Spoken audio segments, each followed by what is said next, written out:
Hey, my friends. Recently, the Lord spoke to me about the way I've been leading our district, and I heard Him speak to me so graciously, but firmly, saying that I'm a bottleneck. Um, and that was painful to hear, but also exciting. So, out of my own need for change, let me speak to you for a few minutes. The fact is that all of us as leaders are regularly tempted to be the be-all, end-all of whatever organization we're leading. Giving ministry and or authority away is always a risky venture. And let's face it, if you do have an open hand, if you do release ministry and authority to people, you are going to get burned. You will get hurt. Things will go wrong. There will be problems.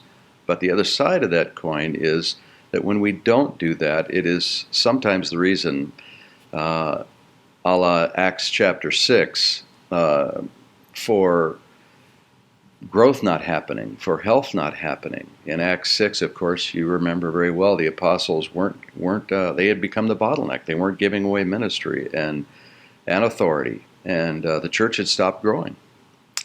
So here's my point. If every decision comes to your desk, then you are hindering people. I'm hindering people. And I'm not advocating for reckless or irresponsible leadership. Absolutely not. I'm advocating for the release of leadership to be effective.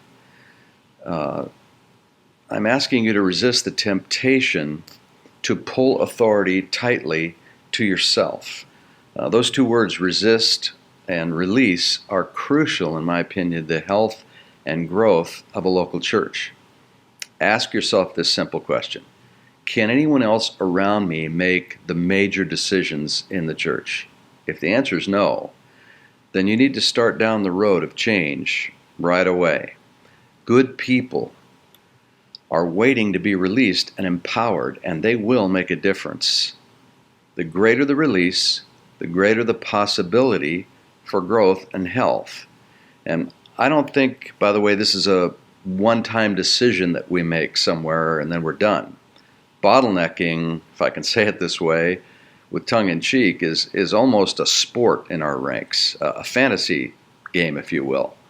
It's so common that it requires a regular revisitation from us in order to ensure that we haven't slipped back into our old ways of grabbing all the authority and the decision-making to ourselves. So, you know what I'm talking about. Pray with me right now that if it's, as it is for me, a fresh time of releasing people around you, that you and I will do that.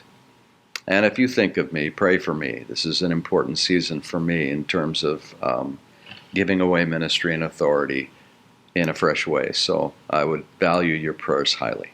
Jesus, thank you for my friends and for their love for you and their desire. I know I'm preaching to the choir in that sense, because they have a desire like I do to see your kingdom come and your will be done, to see the things you're doing expand, grow, develop, increase. And so, Lord, I pray for my friends that if any of them, like me, have become a bottleneck and the decision making has become too centralized in their lives, I pray, Lord, that you will cleanse us of that, because it is unrighteous, and forgive us and empower us to empower others. Show us, Lord, how to take steps incrementally so that others around us are released. And if the church has stopped growing, it can grow again.